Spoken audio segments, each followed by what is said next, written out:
Yo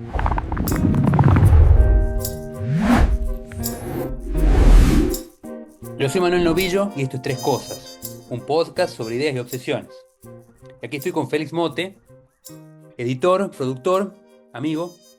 Nuestro episodio de hoy es con Jeffrey Lawrence, que Jeffrey es un académico y escritor norteamericano, a quien yo conocí por Substack. ¿Qué es lo que valdría la pena contar un poco? Porque me habló bastante con la charla, en la charla con Jeffrey me habló bastante de su biografía y de las cosas que está haciendo. Vive en Nueva York, enseña en Rutgers, que es una universidad en Nueva Jersey, que fue la universidad donde enseñó muchos años Tomás Eloy Martínez, el tucumano. Conectamos con él en un ambiente, digamos, en un nicho de Substack bastante interesante, donde está la revista de Metropolitan Review, está otra publicación que se llama The Republic of Letters, en la que yo he publicado, Jeffrey también ha publicado. Y yo ahí lo conecté y Jeffrey es un académico muy especializado en literatura norteamericana y literatura latinoamericana. Él ha sido alumno de Ricardo Piglia en Princeton, porque él hizo su doctorado en Princeton. Eh, y cuenta en la entrevista que tuvo bastantes profesores argentinos y del Río de la Plata. Con Jeffrey hablamos de publicación, hablamos de publicación en español, hablamos de su carrera y su llegada a la literatura en español. La singularidad de que él escriba en un idioma que no es su lengua materna, la existencia de toda una literatura latinoamericana, de latinoamericanos que escriben en español en Estados Unidos, que es algo que es nuevo para mí y evidentemente ya tiene bastante rodaje.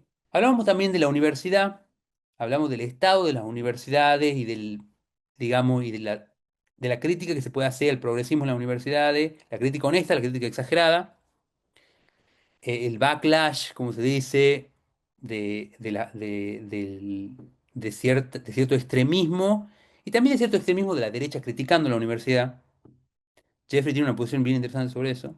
Hablamos de Ricardo Piglia y, y de los escritores y de escritores latinoamericanos, de Borges, de Harold Bloom, de los grandes libros. Verdaderamente una charla muy rica y creo que sin más introducción tenemos que escuchar a Jeffrey. Quiero nombrar dos cosas. Publicaste un ensayo muy interesante en Oxford Press que se llama Anxieties of Experience, The Literatures of Americas from Whitman to Bolaño, que lo vamos a poner en los links para que la gente lo pueda comprar y acceda, que es sobre justo algo que vamos a hablar mucho, que es la relación entre los dos mundos literarios, estos justamente, Latinoamérica, Estados Unidos, Norteamérica, digamos. Y después publicaste algo muy interesante para mí, que también vamos a hablar bastante, que es una novela en español que se llama El Americano. Escrita en español por vos, publicada en español. Yo te conocí, Jeff, por Substack, donde vos escribís en español y en inglés, en dos newsletters que también obviamente vamos a poner, y además hablas sobre un montón de temas que a mí me interesan y compartimos, que educación, mercado editorial, academia, la escritura ensayística, la escritura académica, la escritura de ficción, obviamente. Una cosa sobre la presentación. Mi novela salió en Estados Unidos, de hecho, en una editorial que se llama Chatos Inhumanos. Eso es importante, creo, porque una de las cosas que me interesa en este momento es justamente, digamos, la ecología literaria en Estados Unidos, justamente para literatura en español. Em, ¿cómo llegué, básicamente? Empezamos a la literatura latinoamericana, ¿no? Mi novela, habrá que decir que mi novela es una novela de ficción, pero sí tiene partes autobiográficas, como me imagino que te imaginarás. Y yo, como yo nací en el estado de Utah, que es como el estado mormón, con una población como de personas de esa religión, y un estado que en ese momento no tenía una población latina muy grande. O sea, sí tenía, pero creció un montón desde ese entonces y yo no tenía mucho contacto con ese mundo. Yo a los 14 años me mudo con mi familia a California. a Orange County, donde sí hay una población muy importante, muy grande, latina. Está muy presente la cultura mexicana, mexicana-americana. Em, pero yo no, o sea, yo tomé cursos de español en la secundaria, luego en el colegio, instituto.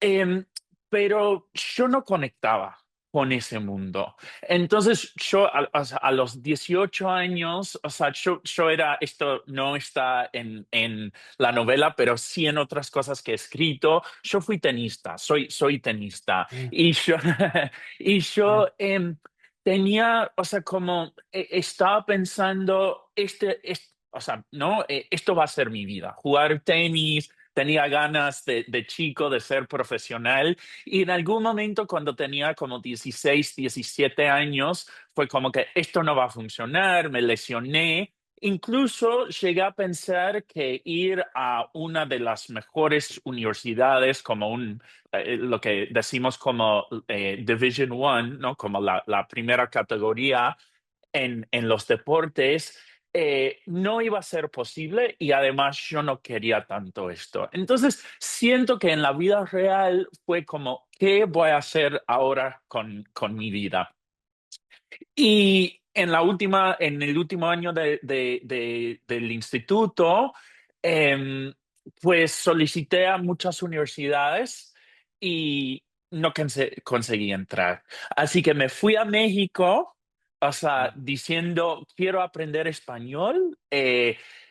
Fue como un momento en que estaba también quizás un poco harto de mi vida muy de burbuja en mm, California y me mm, fui.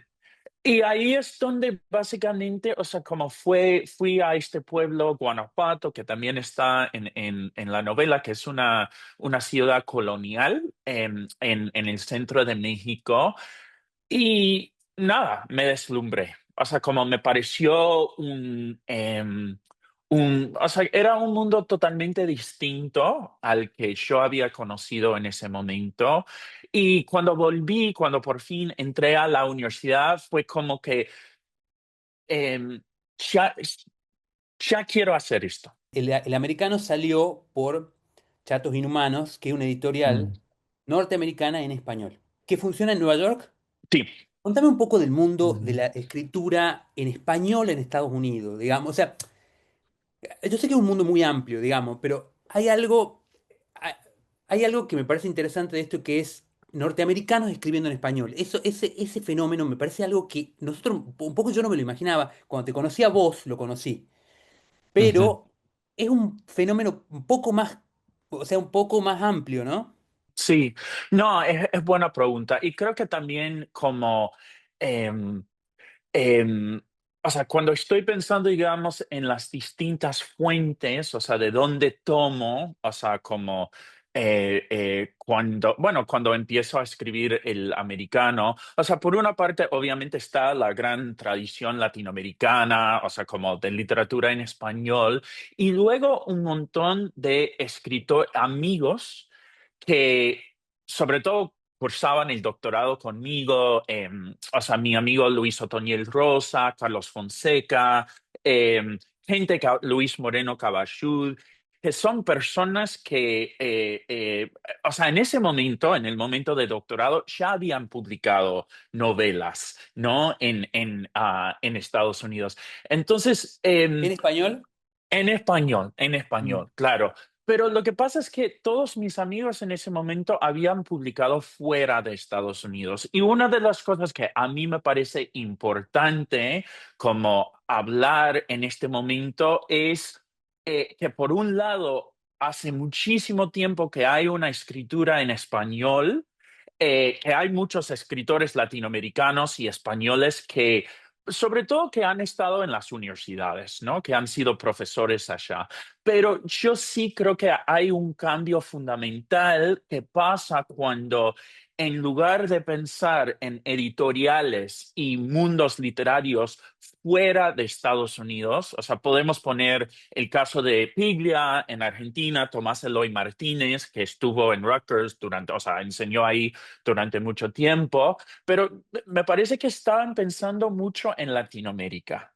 En publicar en Argentina, por ejemplo, en otros sitios, en España, y cuando surgen estas editoriales en Estados Unidos, yo creo que eso cambia un poco la dinámica.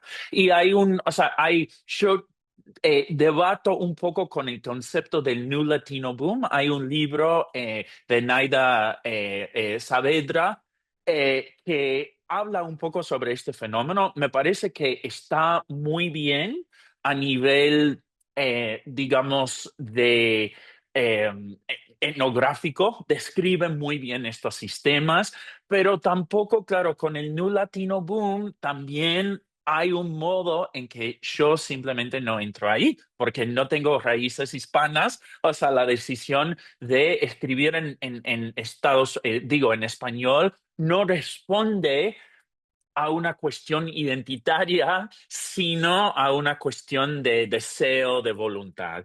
Bueno, déjame, ahí tengo una pregunta. ¿Sabes qué? Sí. El nuevo latino boom es, contame un poquito más de eso, es una definición que hace esta autora, ¿cómo se llama? Vamos a poner Eh, sí, Naida Saavedra. Sí. Nadia Saavedra. Pero ella lo define como dentro, como este fenómeno de los escritores latinos escribiendo en Estados Unidos. Ujú. Sí, sí. Es cierto que es muy interesante lo que estás diciendo, porque en realidad yo lo que me imagino, es verdad, en un momento los escritores, o sea, digamos, escritores latinos en universidades, incluso el boom latinoamericano en su momento, hay mucho del boom latinoamericano que ocurre en Estados Unidos, ¿no? O sea, Totalmente. Sí. viviendo en Nueva York, o sea, Nueva York es medio una Ujú. capital también de eso, del boom latinoamericano, pero siempre escribiendo para el público en español de los grandes centros editoriales, digamos, Argentina, Ujú. México, España, Ujú. eh, o para ser traducidos, ¿no? O Sí, para ser sí. traducidos en Estados Unidos, digamos. Ahora, es El verdad caso que de este Puig. fenómeno es diferente. Sí. Ujú, ujú. Y contame eso que acabas de decir en particular, que es, yo he leído a vos hablando de esto y me pareció súper interesante, que es, y que y después nos va a llevar a otra parte, pero es el tema identitario. O sea, ¿por qué te deja fuera vos esto? Hay teóricos de este fenómeno. Podemos pensar en este volumen que sale a principios de los años, creo que 1999, 2000, que es el libro de Fouquet y de Edmundo Pastoldán. Creo que se habla español, creo que se llama. Y es una antología que en realidad para mí es una apuesta muy poco identitaria. Básicamente esto tiene que ver con la lengua y la presencia de hispanoamericanos acá, ¿no? Y o sea, me sigue pareciendo un volumen increíble, tiene muchas cosas súper interesantes. Y luego hay teóricos, yo lo que diría es que hay teóricos estudiosos de esto, que se enfocan más en el tema identitario, ¿no? O sea, y eso sería Saavedra. También hay como un discurso sobre los latinounidenses que habla mucho, y yo entiendo esto, ¿no? Que habla mucho sobre la experiencia de la migración, ¿no? Y el hecho de ser hispanohablante en Estados Unidos como factor principal. Y creo que para la mayoría de la gente, de los escritores, es así, ¿no? Y hay buenos textos que hablan de eso.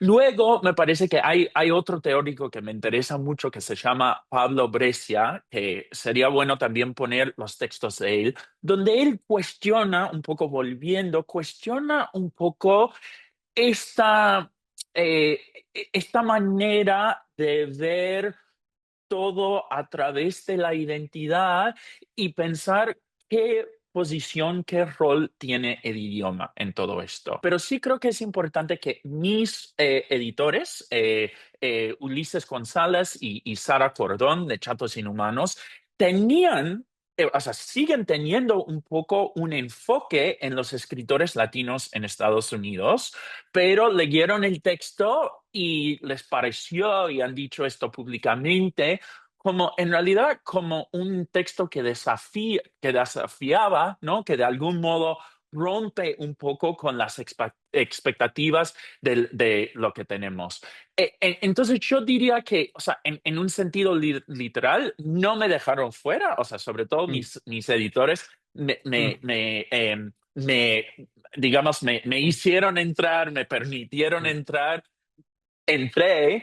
pero sí he hablado, sobre todo en el último año, o sea, de, de cierta crisis, yo creo, epistemológica, cultural, que mi presencia en estos espacios ocasiona. Porque o sea, incluirme significa cambiar un poco los parámetros y creo que hay muchas personas que simplemente no los quieren cambiar. Claro, porque sería como cambiar el parámetro de que, bueno, claro, el parámetro sería que un norteamericano, un yankee, digamos como lo Sí, dicen sí, sí. un yankee, puede escribir literatura latinoamericana. En algún punto sería eso. Pero ¿sabes qué? Esta es la pregunta que te quería hacer, me quedé pensando. El americano es una novela muy interesante. O sea, verdaderamente, quiero decir, yo a ver, esto no lo quiero, no quiero que suene condescendiente porque no es. Yo te tengo muchísima estima y veo que sos un escritor hiper hábil, pero no dejo de estar sorprendido por lo natural que me resulta el americano. Ujú, ujú. Ahora, eh, es una novela latinoamericana? Esa pregunta yo te haría. ¿Vos qué me decís a mí? O Sí, sea, ¿es sí. latinoamericana o no es latinoamericana? O sea, es buena pregunta. O sea, es una pregunta que de alguna forma, o sea, creo que al principio de la novela, ¿no? Hay como este impulso, como muy, arrojo, digamos, del personaje que dice, bueno, déjame un huequito en la biblioteca latinoamericana, quiero entrar, ¿no? Quiero estar ahí. Claro, luego, con todo esto que ha surgido en Estados Unidos, o sea, yo creo que hasta cierto punto yo empecé a decir, pues soy un escritor norteamericano que escribe en español. Y esto también me ha dicho un amigo. Eh, eh, no sé, o sea, no sé Mm, exactamente cómo describirlo, em, pero, o sea, sí noto, o sea, para mí también esto depende un poco de procesos fuera de mí. Lo que sí puedo decir es que he tenido, o sea, la novela ha tenido buena crítica, he hecho entrevistas, reseñas, pero sí ha sido muy difícil para mí publicar la novela fuera de Estados Unidos. En mm, parte, yo creo que porque es un fenómeno que tiene que ver con Estados Unidos, pero también un poco porque em, no, me parece que no encaja mucho con, claro, eh, con las líneas dominantes en este claro. momento. Digamos, en los últimos tiempos, digamos, capaz que en los últimos años, tanto en la Argentina como, Mm, quizá en otros ámbitos de Latinoamérica también, pero como argentino lo veo y como alguien que está conectado en gran medida con Estados Unidos también, que se está debatiendo mucho sobre la educación superior, o sea, la educación mm, universitaria, la vida académica y la política. O sea, ujú. y la politización de la vida académica. O sea, es un tema Sí. que se viene debatiendo mucho.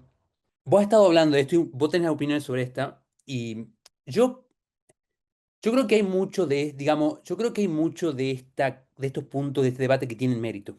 O sea, creo que en gran medida yo le veo, digamos, en la Argentina, yo creo que hasta cierto punto en las humanidades hay un sesgo fuerte, una preeminencia, digamos, fuerte de ciertas posiciones, le llamamos progresistas o de izquierda, que no están mal en sí mismas, pero que por momentos son, digamos, causan algunos fenómenos un poco para lamentar, digamos. O sea, que se dejan de leer libros importantes, se dejan de leer clásicos, o incluso también se deja de abrirse un poco al mundo, digamos. Eso yo Ujú, lo he visto también, o sea, como se deja un poco se abandona la posibilidad de conectar con el mundo anglosajón, por ejemplo. ujú, Eh, pero bueno, es algo que está muy en boga en Estados Unidos y yo quiero un poco, o sea, vos sos un universitario, ujú, un ujú. académico de fuste, digamos, y con mucha experiencia. eh, Y te quiero preguntar primero por Estados Unidos, digamos. O sea, vos sentís esto, digamos, quiero que vos me digas tu visión sobre esto, digamos, más allá de Ujú, ujú, digamos, tu visión sobre esto en la Academia Humanística de Estados Unidos. ujú, ¿Cómo lo vivís vos? ¿Hay un sesgo progresista?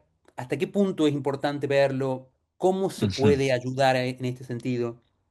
Sí, no, es una pregunta súper importante y además es una pregunta que se está haciendo en ciertos lugares, diría yo. O sea, Substack es un Mm, sitio donde, o sea, es yo diría uno de los temas principales, pero luego en otros ámbitos me parece que no, o no se está haciendo o se hace con una respuesta ya dada. O sea, y yo diría que mi problema un poco creo que la respuesta dada es, bueno, viene Trump, vienen, o sea, los republicanos que están en contra básicamente de las humanidades en sus rasgos generales. Entonces, lo que vienen a hacer es destruir, romper, quitar, etcétera. Hay algo de eso, o sea, y Trump no, o sea, no se hace ningún favor muchas veces en el modo en que habla sobre esto. A veces eso también pasa con JD Vance. Em, y muchos, Christopher Rufo, Ron DeSantis, hay muchas figuras que realmente, o sea, a ver, que están haciendo cosas, o sea, con las que yo no estoy de acuerdo para nada. Me parece muy preocupante que digan no se puede hablar de género, no se puede hablar o sea, de raza, de la historia racial. Y entonces desde la derecha norteamericana sí hay un fuerte ataque que creo que es nefasto. Dicho eso, me parece que en la última década también hemos visto muchos intentos desde un supuesto progresismo, ¿no? De dejar como que fuera, como decís, dejar fuera libros, autores, temas em, que para mí son súper importantes de discutir. Y yo que o sea, vengo un poco, yo diría como de cierta izquierda, sobre todo desde Occupy Wall Street, de cierta izquierda con preocupaciones económicas, que seguí con mucho interés, los movimientos sociales, escritos sobre eso, pero hay un problema que creo que tiene que ver con la institucionalización de esos debates, que es ah, como desde las instituciones mucha gente con mucho poder, o sea, en general, de nuevo, de cierto progresismo, mm, empieza a decidir cuáles van a ser las pautas. Y creo que ese es un problema que es real y que hay que intentar entender si va a haber un intento de salvar la situación en Estados Unidos. Me parece que no solo podemos decir nos están quitando todo hablando o sea, en esos términos muy ideológicos sobre la derecha, cuando hay un problema de fondo. Y lo último en ese sentido es que también hay muchos recortes que han pasado en gobiernos progresistas que mm. tienen que ver también con las prioridades de la sociedad norteamericana. Y me parece que si no atendemos a esos factores, no vamos, o sea, no con simplemente ser anti-Trump, vamos a salvar la educación superior en Estados Unidos. Ese es mi punto de vista. En la Argentina, has visto que, digamos, hay una situación bastante parecida en un punto con Javier Milei, con el gobierno de Milei y la universidad pública, que sin duda, a ver, pasa que como fenómenos son diferentes, porque las instituciones son muy diferentes. La universidad pública argentina es muy diferente a la universidad de élite de Estados Unidos, pero eh, es cierto, yo como docente de la universidad pública, me doy cuenta que es muy parecido el fenómeno, porque digo, en sí misma la posición del gobierno nacional es muy torpe, es inútil. es terca, digamos, pero a la vez también yo como miembro de la universidad también digo, bueno, pero hay un montón de cosas que nosotros también podemos hacer mejor, digamos. Entonces, pero no lo estamos queriendo hacer pero tampoco ayuda, digamos, la posición del gobierno no ayuda en absoluto, Sí, sí, digamos. sí, sí, sí. Sí, Sí. sí. Vos que vivís mucho las dos academias, digamos, vos vivís, me parece, en gran medida la academia norteamericana y la Ujú, academia latinoamericana también. ¿Vos ves un parentesco sobre la relación, la política y la literatura? Me parece que ese es un tema en el ujú, que vos me ujú, podés ayudar mucho a entender cosas que yo tiendo a no saber bien del todo, porque al fin y al cabo yo no soy un académico de la literatura. ujú. Entonces, siempre tengo la pregunta de cómo hacemos para meter la política cuando enseñamos de literatura y meterla bien, digamos, usarla bien en la política. Sí, sí, sí, Eh, sí. Porque yo siento por ahí que, a ver, yo soy una persona que le interesa la política, obviamente me dedico académicamente a la política, eh, pero tengo un corazón que me lleva por ahí a ser un blumiano, un borgiano, Sí, sí, sí. digamos. Y que digo, Sí, bueno, pero saquemos la política del medio. Un poco has hablado de esto vos con Henry Oliver, que lo ponés al sí, sí, link, está sí. buenísimo esa conversación. Pero me gustaría que vos me convenzas un poco de cómo podemos utilizar la política, porque vos es algo que lo enseñás, ¿no? Creo que, o sea, en realidad son dos preguntas. Una Mm, pregunta es, ¿hasta qué punto queremos que las posiciones políticas de, vamos a decir, de los docentes, de los profesores de literatura, sean, digamos, los criterios para entrar a la academia? Yo tengo, o sea, también porque lo que veo un poco es que supuestamente o sea, desde la derecha lo que se dice de Estados Unidos es como todos son comunistas, todos son marxistas, todos... No, pero lo que hay, yo diría, es cierta formación burguesa en Estados Unidos con gente de como diversas creencias políticas, pero que terminan más o menos alineándose con el Partido Demócrata, a fin de cuentas. Entonces, si eres como muy de izquierdas hasta el punto de decir yo no voto a los demócratas, o si eres, o sea, yo creo que ya en estos tiempos un pelín conservador, va a ser muy difícil. O sea, muy difícil entrar. Entonces, en ese sentido, y esto hablé con Henry Oliver, a mí me parece que usar, o sea, como el modo en que las posiciones políticas han determinado en estos últimos años, como incluso tu capacidad de estar en el debate, eso me parece mal. O sea, me mm, parece mal. Luego, hay otra cosa que sí creo que es importante, que es reconocer que o sea, la literatura también tiene sus vínculos con la política, con la sociedad, y ahí, o sea, digamos, o sea, podemos hablar de muchas personas que han trabajado este vínculo. Soy muy fan de Raymond Williams, también de Bourdieu y la sociología de la literatura, y ahí lo que digo es que no es necesario que todos los cursos, ¿no? tengan que ver con la política. Pero para mí es muy interesante ver en los últimos 15 años cuáles son los vínculos. O sea, yo sigo pensando que los movimientos sociales, tanto de izquierdas como de derechas, han tenido un impacto muy fuerte en las literaturas en Estados Unidos, ¿no? Entonces, en ese sentido, yo, o sea, doy un ejemplo, o sea, solo como para cerrar, que o sea, el primer semestre que enseñé después de Trump, enseñé un curso sobre movimientos sociales y literatura.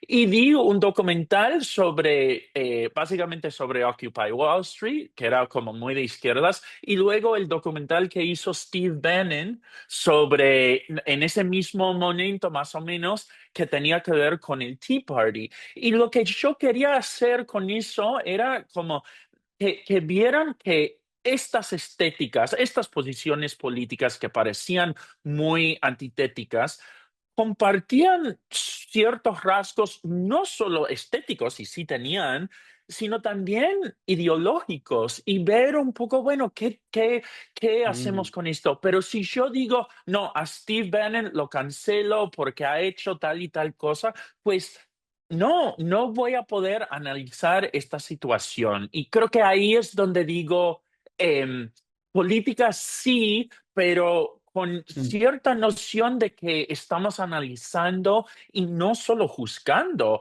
a mm. los actores o los autores que estamos leyendo.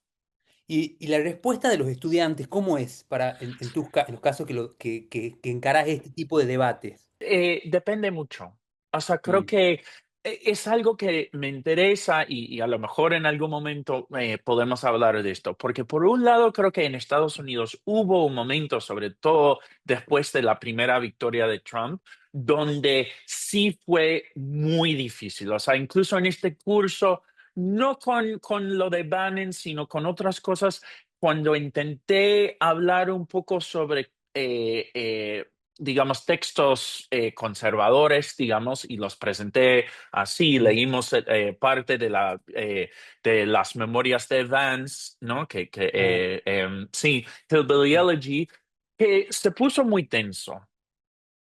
Y creo que durante mucho tiempo la respuesta de los docentes, y me incluyo hasta cierto mm, punto, fue, ay, no quiero lidiar con esto. Entonces simplemente no enseño a tal y tal, ¿no? Tal o tal autor.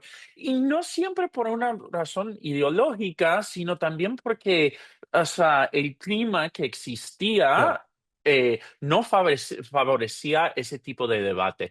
Yo creo que eso está cambiando en ciertos sitios.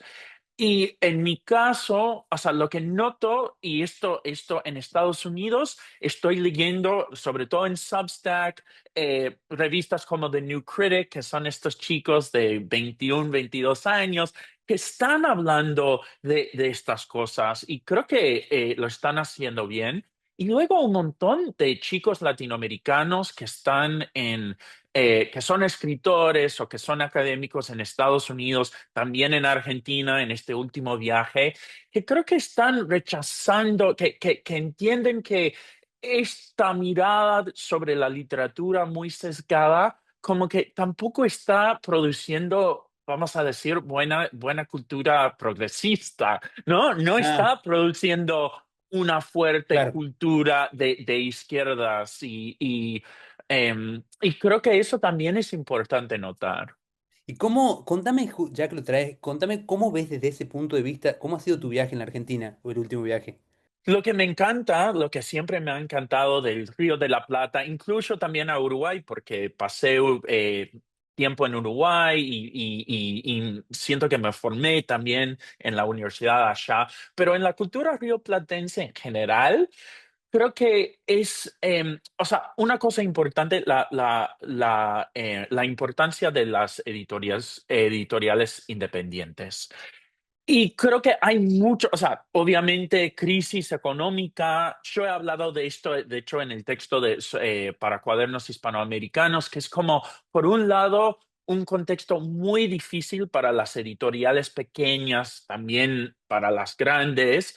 Eh, pero por otra parte, una cultura intelectual que sigue promoviendo cosas, que sigue moviendo cosas. Y entonces para mí, o sea, yo en mis últimos viajes a México y hasta cierto punto a España, lo que veo es todo muy armado. O sea, sobre todo en el caso de México, como muy jerárquico. Y creo que lo que me gusta de Argentina es justamente hay tantos caminos y Ajá. tantas aperturas. Entonces, eso es algo que aprecio mucho de Argentina y como no había estado o sea, la última vez que fui fue en el 2022, creo que es algo que se nota a pesar de la crisis, a pesar Mm, del tema de la educación, de todo lo que mm. se está haciendo con la cultura, hay, hay vida intelectual fuerte. Escribiste hace poco en Substack, escribiste una nota buenísima que se llama Mean Writers. And mean criticism, sí. Es una nota que bueno, es una nota bien personal, y que vos contás una historia, la historia de tu relación con una escritora mexicana que vive en Madrid, que se llama Brenda Navarro. El texto es fascinante, la verdad, lo vamos a poner porque hay que leerlo, digamos, un texto que hay que leerlo. Y, pero en resumidas cuentas, vos lo que contás es que a través de esa relación vos descubrís algo sobre el mundo editorial, digamos. Esto me quiero meter un poquito en esto, Ujú, digamos. Em, Porque de la misma manera que está bueno lo que estás diciendo, que el mundo editorial argentino es como un poco más democrático, la Argentina capaz que tiene una cosa muy democrática, pero eso es un tema para charlar aparte, digamos, si nos da tiempo. ujú. Hablas de la relación, de una relación tormentosa, Sí. personal, digamos, y cómo eso abre y te hace ver un mundo en la digamos, el mundo amplio, si querés, de la escritura en español, que involucra un Ujú, poco a España, que involucra a México, en el que hay actitudes muy, digamos, como, si querés, como un mundo en el que están medio las peores actitudes, digamos, o sea, como decirte, mucha venganza, como servilismo y venganza y cosas muy fuertes y desagradables, y que me parece que está una palabra que acaba de decir como muy jerárquico. eh, ujú, pero contame un ujú. poco de ese mundo, digamos, porque a mí me sorprendió, digamos, no sé si me sorprendió es la palabra exactamente, porque, pero es fuerte verlo, digamos, es impactante verlo. Pensé mucho en cómo articular ciertas cosas en ese texto. Lo trabajé un montón, o sea, tenía muchos lectores, etcétera.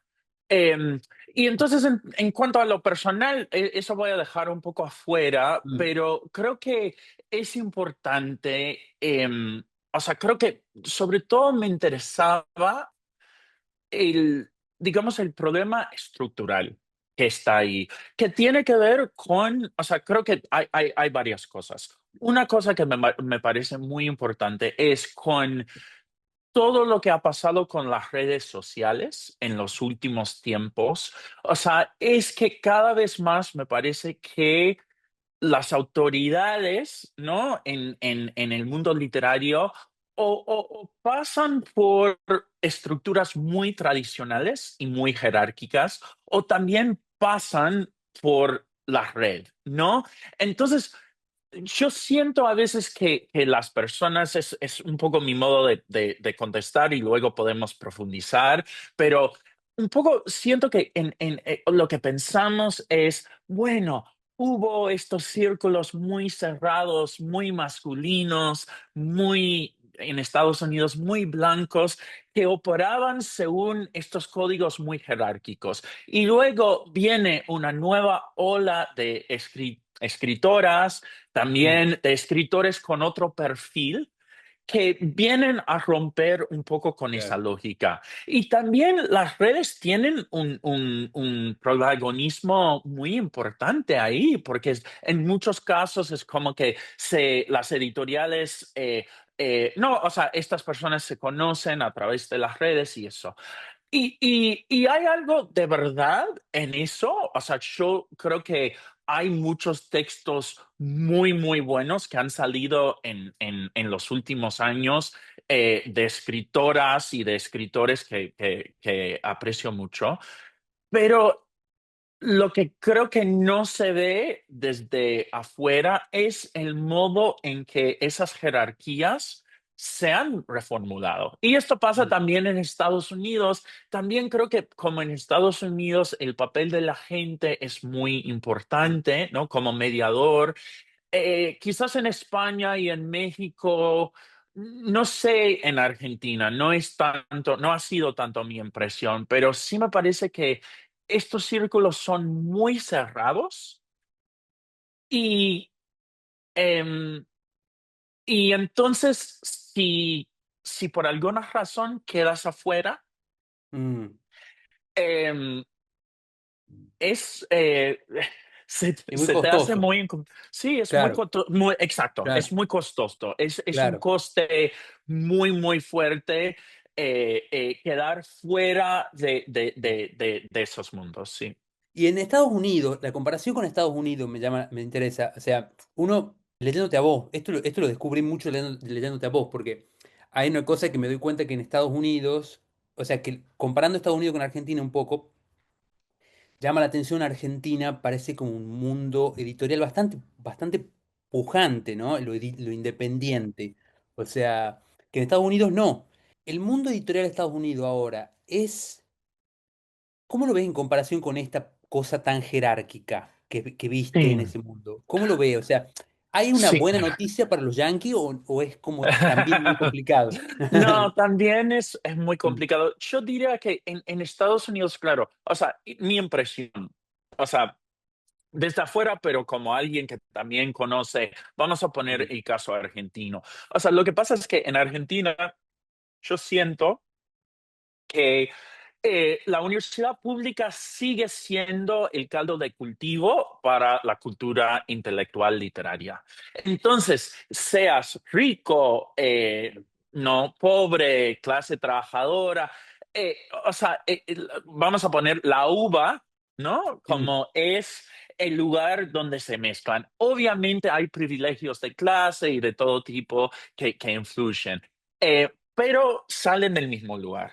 En cambio, en Estados Unidos, o sea, creo que lo que hay, más que sistemas clientelares que hay en todas partes, pero creo que en España y en México es algo muy, muy fuerte, ¿no? Estos mm, sistemas clientelares. En Estados Unidos creo que mucho pasa por las instituciones. Si tú has estudiado en mm. Harvard o en Yale, y no necesariamente, o sea, yo pienso que son como instituciones claves. Columbia, hasta hace poco, Harvard, Yale, Brown, ¿Los que MFA también?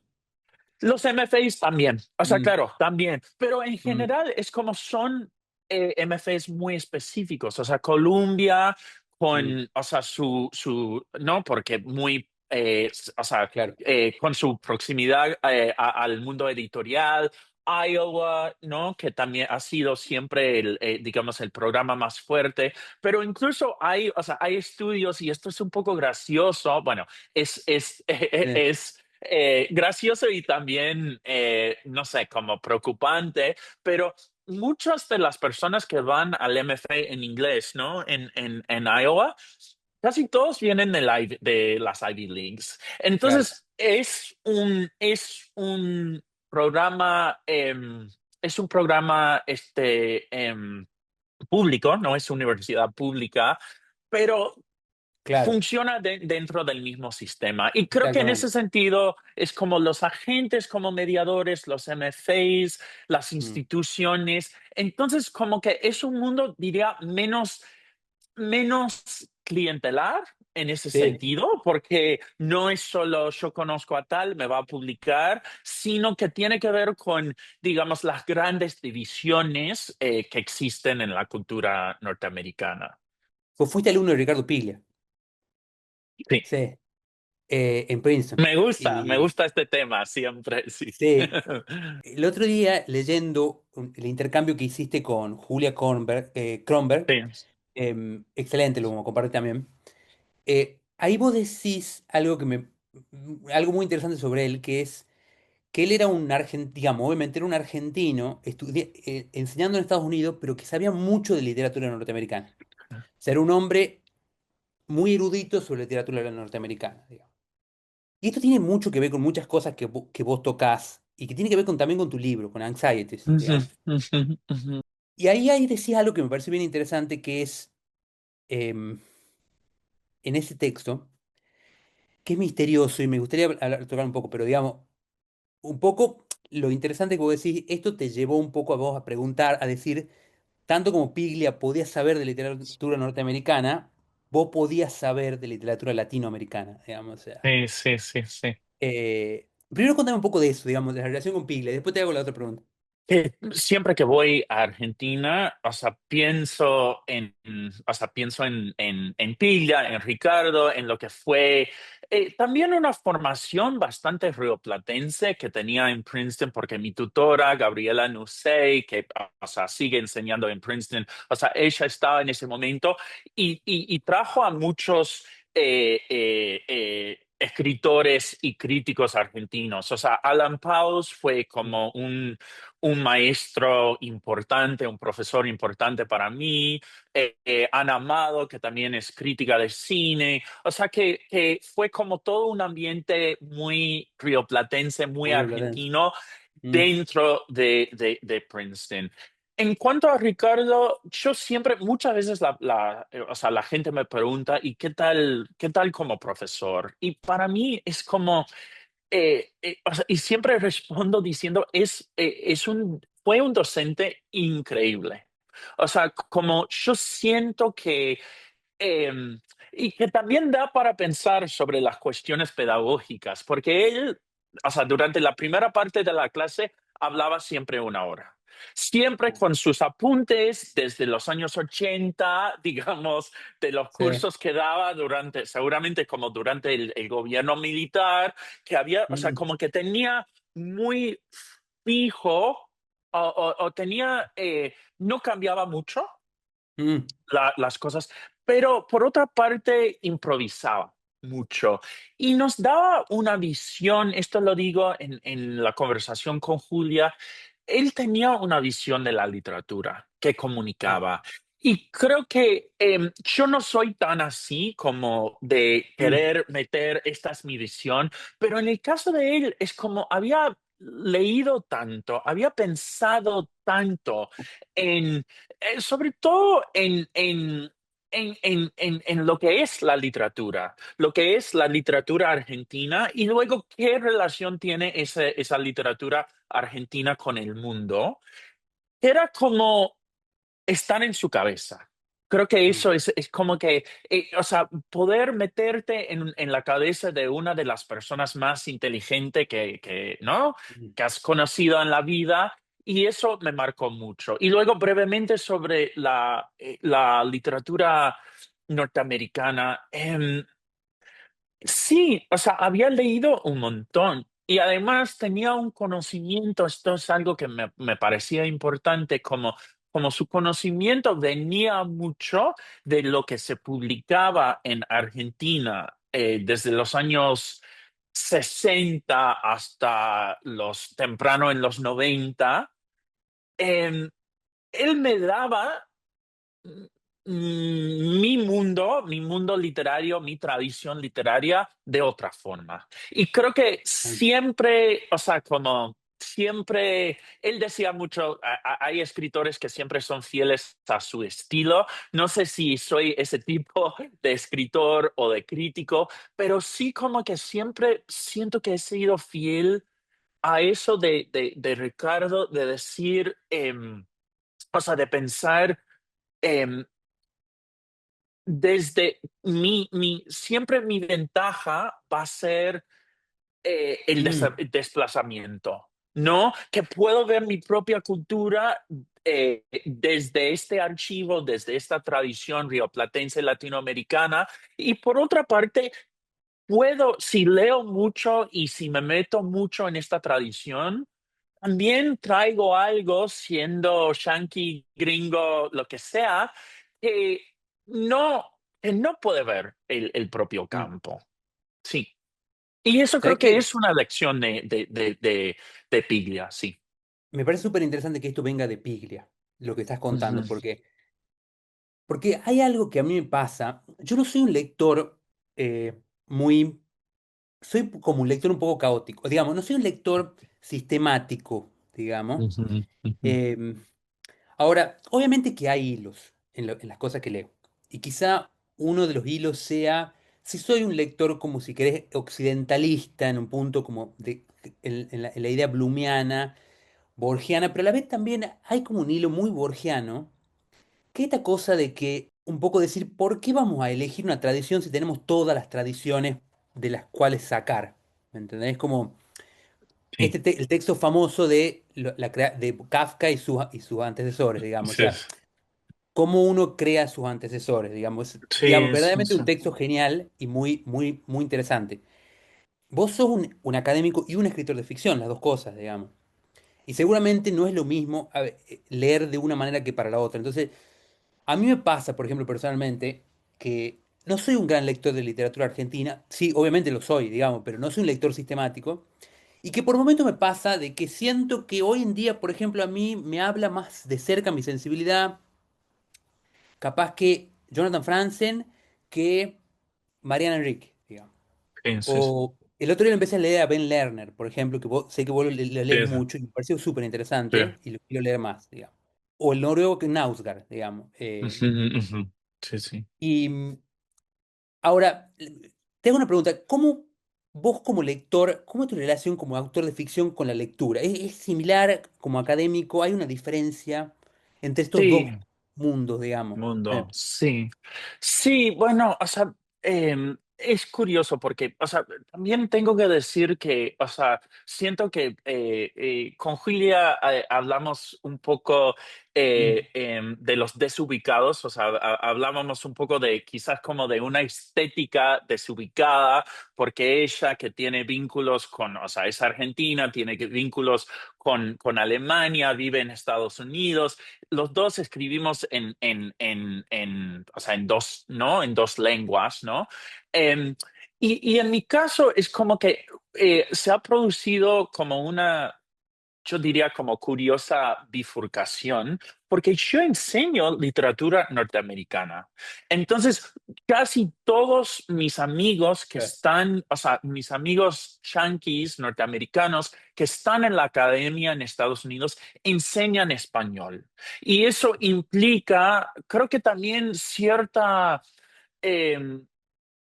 no sé cómo, o sea, cierto compromiso profesional con ese campo. Yo no tengo eso. Entonces creo que también durante mucho tiempo mis lecturas en español han tenido que ver mucho con mis intereses y mm, también con el acto de escribir, porque yo estoy escribiendo bastante en castellano. Entonces, eso creo que para mí ha sido como algo interesante. Con respecto a las distintas tradiciones, bueno, un poco esta nota que puse hace poco, que creo que, o sea, todavía en Estados Unidos, en el campo de la literatura norteamericana, como hay esta tendencia, yo creo, de leer, como de insertar a un autor o a una autora y decir, bueno, Han Kang ganó el premio Nobel, así que está, forma parte de nuestra literatura, pero luego también cuando estamos trazando líneas tendemos a hablar de tradiciones literarias norteamericanas. mm, En cambio, en Argentina, y eso también tiene que ver, creo, con la hegemonía cultural y cómo funciona a nivel mundial, pero en Argentina creo que sí hay un concepto de lo que es la literatura norteamericana. Y supongo que cuando vos elegís o lees un texto de Ben Lerner, tenés, bueno, ya me has, ¿no? Es como que tenés a claro, Jonathan Franzen, tenés mm, a David Foster Wallace, a lo mejor mm, a, ¿no? A varios escritores y escritoras como para entender cómo funciona mm, la tradición. Y creo que eso sí me ha costado, o sea, sí creo que me ha costado en mi propio campo, que es algo que yo he hablado, que es como que yo no vengo a Bolaño solo desde la literatura norteamericana. Para mí, Bolaño forma parte de una literatura a la que yo, si no pertenezco, por lo menos quiero pertenecer, ¿no? claro. Entonces, siento que en ese sentido tengo otra relación Mm. con la lectura de los textos en español. Claro, es como que ese es un punto muy interesante, porque la apertura que uno le ve a un escritor como Borges, por decirte, Ujú, a ver, que para mí, digamos, yo lo tengo como un escritor muy influyente para mí, y la apertura que uno le ve a Borges como un escritor que lee de todo, es muy difícil que la tenga un propio norteamericano en algún punto, ¿no? ujú. Sí, Porque sí, es sí, muy, es muy preeminente la cultura norteamericana para, para ustedes, ¿no? En algún sí, sí, punto. sí. Entonces, Sí. el otro día que se lo escuché a Ben Lerner hablar, me pareció genial. Le escuché una entrevista en que lo citó a Proust, digamos, me pareció genial, digamos. Pero puede ser que sea esto que vos decís, en algún punto Proust forma parte, porque bueno, Proust es muy importante, digamos. Entonces, Sí, sí. él forma parte, digamos. Mm.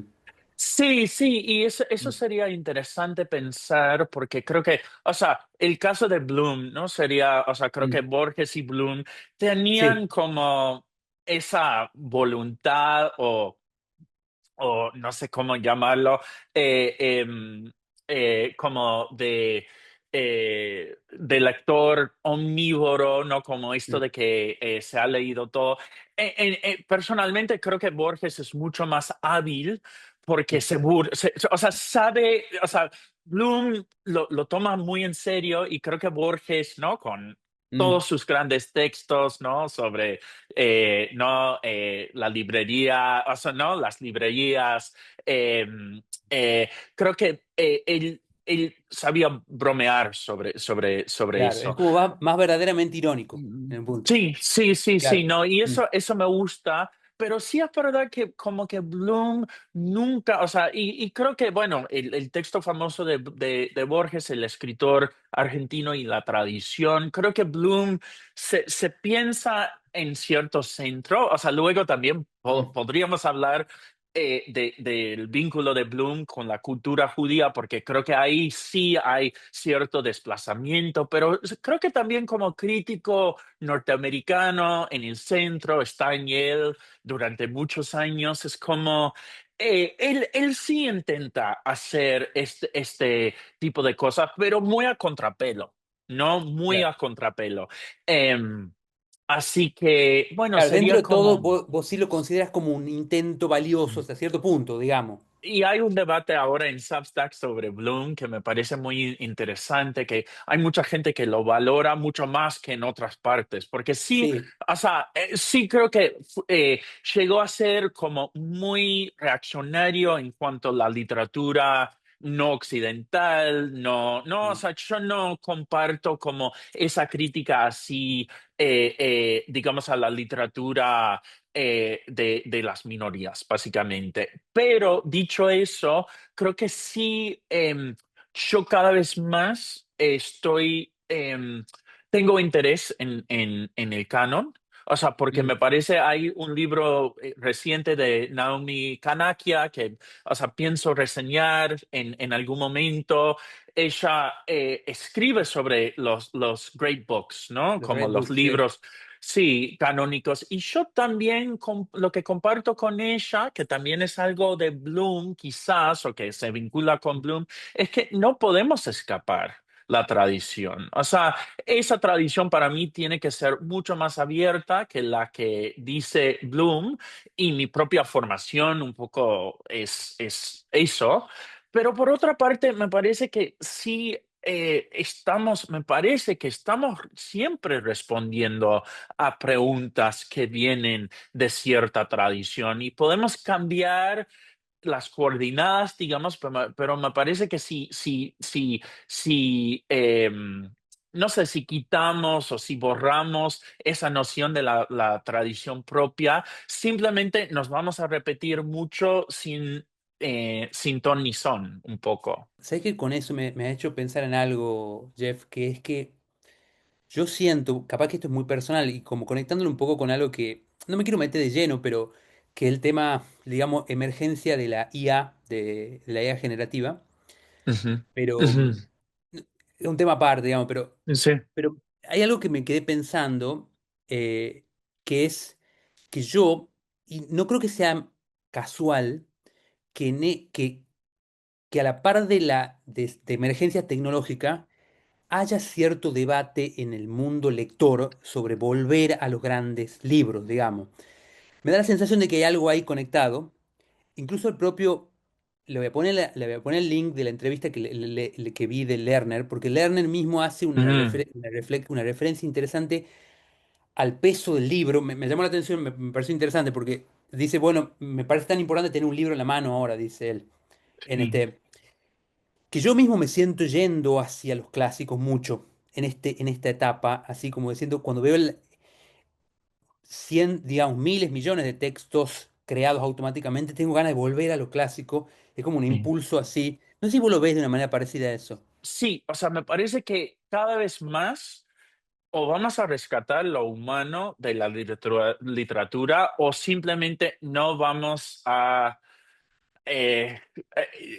no vamos a perder nuestra vocación. O sea, yo digo esto como docente, también como escritor. O sea, si realmente implementamos la tecnología tal y como eh, estos dueños, ¿no?, de estas empresas quieren, o sea, realmente no, nos van a reemplazar. Entonces, la Mm, pregunta es, ¿qué hacemos con eso? Y creo que justamente o sea, creo que para mí hay dos preguntas. Una pregunta es qué hacemos con los clásicos, ¿no? Con el canon, con lo que, vamos a decir, con lo que existió antes de mm, la inteligencia artificial. Y luego hay otra pregunta también súper importante para mí y esto más en el lado del escritor, pero también como docente, o sea, ¿cómo vamos a ¿cómo vamos a comunicarnos, a, a entendernos y a confiar? Porque creo que mm. ahí es fe, es confianza, en los textos que han salido y que vayan saliendo después de esta época.